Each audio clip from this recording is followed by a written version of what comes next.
Kita akan coba lihat terlebih dahulu beberapa grafis agenda emiten yang berhasil dihimpun oleh tim redaksi kami dan mungkin saja bisa menjadi salah satu referensi untuk Anda. Ada Bang Amar yang merupakan hari ini XHM ETD-nya, kemudian juga ada emiten JMAS yang akan melaksanakan RUPS. Ya, agenda emiten yang berhasil dihimpun oleh tim redaksi kami dan semoga bisa menjadi salah satu referensi untuk Anda.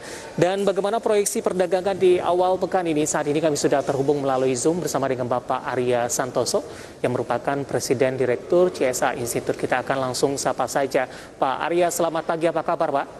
Halo, selamat pagi Pak David, baik sekali.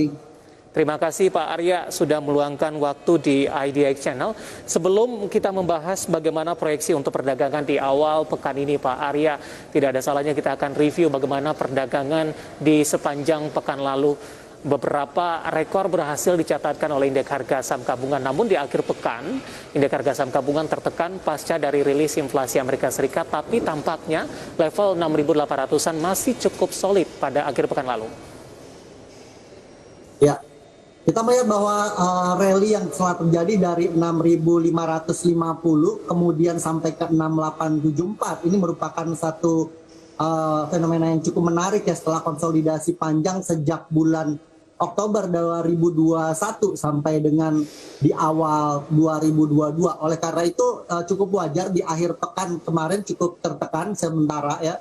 Tapi kita melihat bahwa dalam pekan ini kita kemungkinan akan mengalami konsolidasi cenderung menguat untuk indeks harga saham gabungan dengan target jangka pendek menuju 6.900 dan di area support sekarang di 6755 dengan resisten di 6774 untuk indeks harga saham gabungan.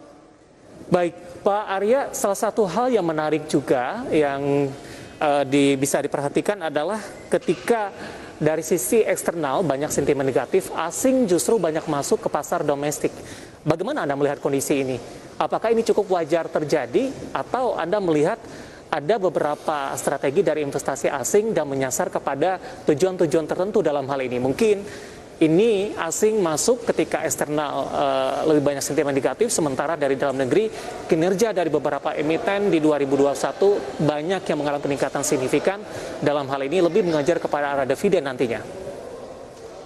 Ya, memang kita melihat bahwa dari dana inflow yang masuk, para investor asing ini cukup mempunyai kejelian dalam mengamati bagaimana emiten-emiten yang tetap punya kinerja yang baik ya di masa pandemi. Dan juga mereka yang mampu bertahan di berbagai masa krisis dan sudah mampu melewati berbagai kesulitan-kesulitan, sehingga itu menjadikan salah satu risiko yang lebih terukur untuk para investor bisa tetap masuk ya. Jadi untuk bisa mengkoleksi saham-saham yang bertahan, baik itu defensif atau secara view jangka panjangnya tetap baik.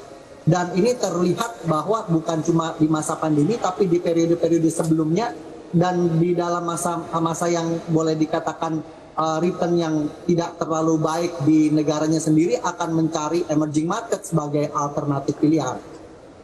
Baik, untuk pekan ini kondisinya akan berlanjut tidak Pak Arya? Dari beberapa sentimen yang berkembang, kemudian dari beberapa agenda di sepanjang pekan ini, tampaknya konflik Rusia dan Ukraina semakin memanas dan ada bocoran ini akan dimulai pada Rabu pekan ini. Kemudian di Kamis akan dirilis juga notulensi dari The Fed terkait dengan kebijakan mereka untuk menaikkan suku bunga acuan atau tidak di Maret mendatang.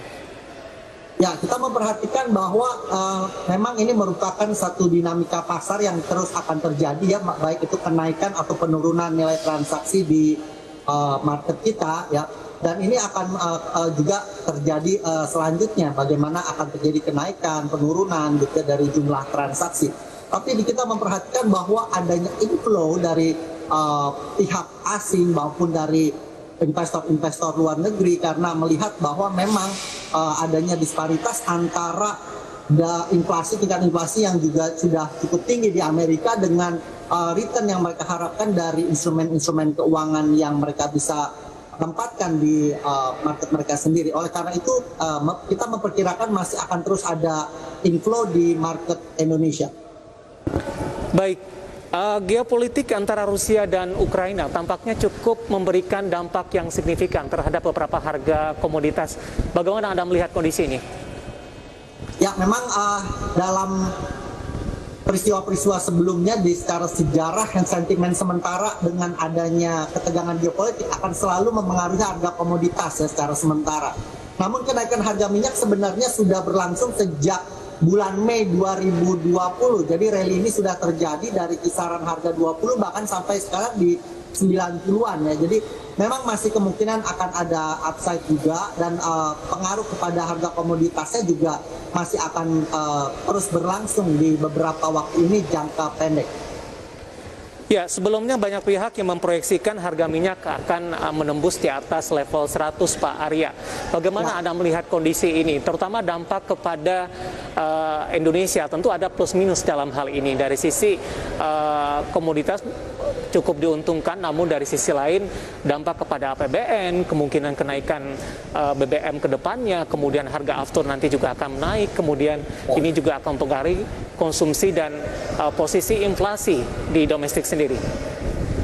Ya, kita melihat bahwa harga minyak mentah WTI juga sudah naik 5%-an, lebih sampai 94,66. Kita memperhatikan juga bahwa sebenarnya di tahun 2014 itu sempat mencapai ke 107. Jadi nggak heran juga kalau di tahun ini sangat mungkin terjadi upside lanjutan, bahkan menyentuh level 100 atau lebih diperkirakan. Nah, dengan kondisi ini tentu juga akan berdampak ke saham-saham yang berhubungan dengan komoditas minyak juga ya. Jadi seperti emiten-emiten seperti PTRO atau MEDC, ELSA, AKRA itu kemungkinan juga akan terjadi sentimen karena kenaikan harga minyak ini.